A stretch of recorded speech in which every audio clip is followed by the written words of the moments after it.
Are you waiting for sunset? Hey guys, welcome back to another Q&A question weight loss series. Today's question is about intermittent fasting. So people ask me a lot about this. I have, expressed that I think intermittent fasting is beneficial in the past, and I just wanted to talk about it a little bit today. So there's different diets that promote intermittent fasting. I think the warrior diet is one where you pretty much don't eat all day and you have one meal at night. There's also the 5-2 diet, I think it's called, where you eat as many calories as you can for 5 days, and then 2 days you eat 500 or something like that. So intermittent fasting isn't something new. It's something that we have done our whole lives. It's something that, the body naturally does.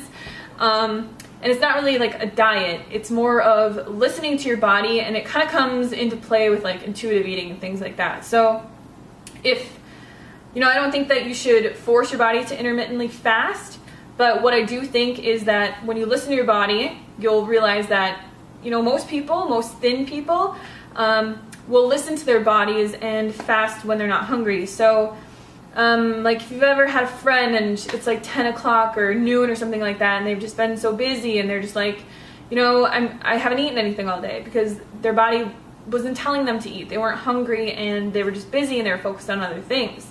That's kind of an explanation of intermittent fasting. So if you go to bed, or you say you stop eating, you eat dinner at 5 p.m., you wake up and you don't eat something till 8 p.m., you'd technically be intermittent fasting for 15 hours. So from 5 p.m.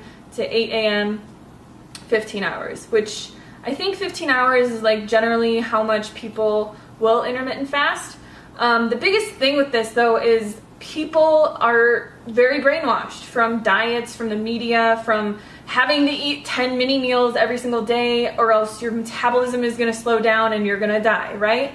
We've all heard that you need to eat 10 times a day and you need to eat consistently or your body's going to go into starvation mode. So the only thing that I really have to say about this is just listen to your body. So if you wake up in the morning and some diet or some person or whatever is telling you that you need to eat at 5 o'clock in the morning or else you're going to go into starvation mode and die, but you're not hungry, just eat when you're hungry. So wake up in the morning, drink a bunch of water, get your body hydrated, and then wait until you are hungry to eat your first meal. Your next meal, wait until you're hungry to eat your next meal.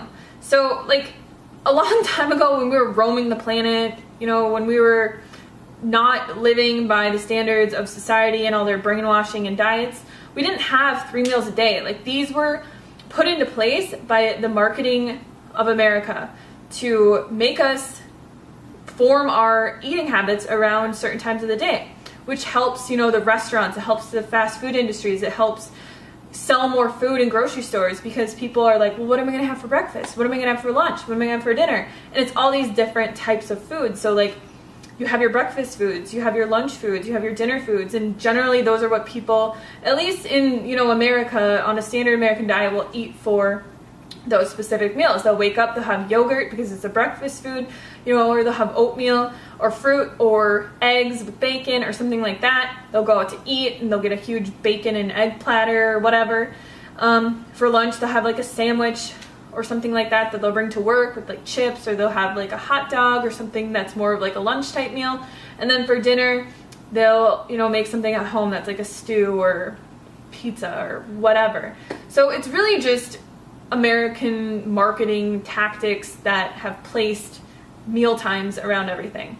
And the dieting industry took advantage of that, and they said, well, we're going to make this into, you have to eat 10 times a day, or this is going to happen to you. Or, now there's intermittent fasting diets and things like that, but nothing is really new. I mean, generally, if you just listen to your body and you go by intuitive eating and how your body feels and you eat as much as you want, everything will work out 100%. So I wouldn't say force your body to intermittently fast. I mean, it is good to not eat right before bedtime or anything like that, but just make sure that you're eating enough at dinner, that you're full and satisfied, and that you can go to bed and not be starving. And then when you wake up, drink a quart of water, do a couple things, and then once you feel hungry, eat. And then once you feel hungry again, eat. So don't force your body to intermittent fast. It's just something that we naturally do day to day, and I think that that's the healthiest way to go about it. So thank you guys for watching this video. Leave your comments and questions about intermittent fasting below, and I will see you guys tomorrow. Bye!